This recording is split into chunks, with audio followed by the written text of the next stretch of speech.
Hi, everyone. Welcome back. I'm Anne Marie Green. We're going to take you straight to Hong Kong now, where police are threatening protesters to leave the legislative chamber or face, quote, appropriate force. So demonstrators are protesting against a controversial extradition bill during the city's annual pro-democracy march. They've hung a British colonial flag over a desk and spray-painted slogans on the wall of the building. The Hong Kong protests come on the 22nd anniversary of the former British colony's return to China. So there are typically demonstrations on this day, but this year's demonstrations have been bolstered by the ongoing protests against this extradition bill.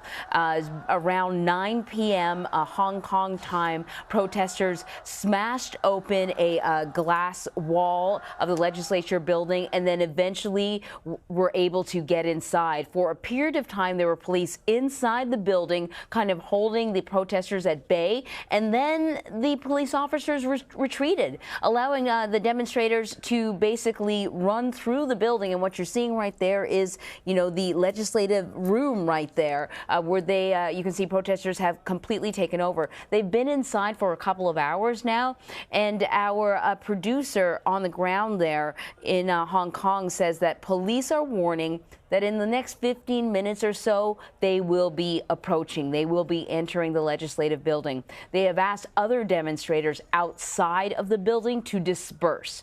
And, you know, we don't know what appropriate force means. What we've been seeing thus far with these protests is certainly the use of tear gas. So that's a possibility as well. And, you know, many of these demonstrators are actually prepared for that. They have masks, they have water to sort of flush out their eyes. They've seen this before. So, you know, what's the deal here? What are they protesting against? Well, we mentioned this extradition bill. The concern over this bill is that it would allow residents of Hong Kong to be extradited to China to face prosecution.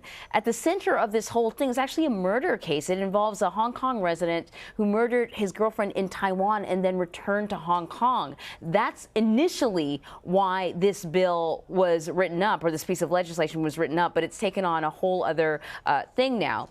The Hong Kong legislature agreed to permanently set aside the legislation, right? To table it and not debate it, but that is not good enough for the protesters. They want to ensure that it never returns in any form. They want this legislation ripped up, and they're also calling for the executive of Hong Kong, Carrie Lam, to resign.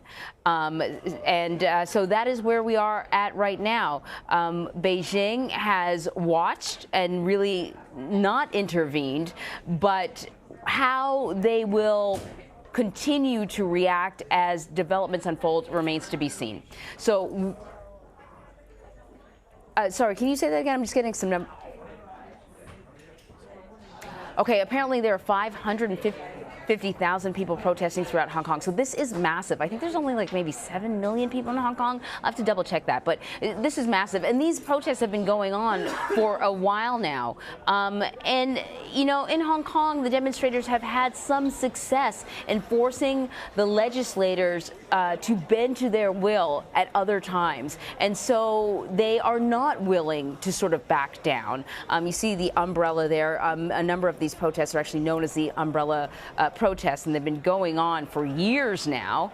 But these past few weeks have seen a significant uptick in people taking to the streets, people demanding change, and people demanding the preservation of democracy. One of their biggest issues with Carrie Lam is that they feel that she, you know, is not in that position because of any sort of democratic process, that she was appointed and placed in that position by Beijing, and they do not like that. She has expressed perhaps, you know, she's expressed sympathy actually towards the protesters, and actually has not been particularly critical, but that may not help them, may not help her maintain her position. So listen, we're going to continue to cover what's going on here. We've been told that the police will approach in the next 10 minutes or so. So as things unfold in Hong Kong, we will revisit this legislative building. I presume that it's going to take them a while to enter the building and determine what their plan of action is going to be. The cameras are rolling, so there's only so much they're going to be able to get away with. We'll take a little bit of a break right now.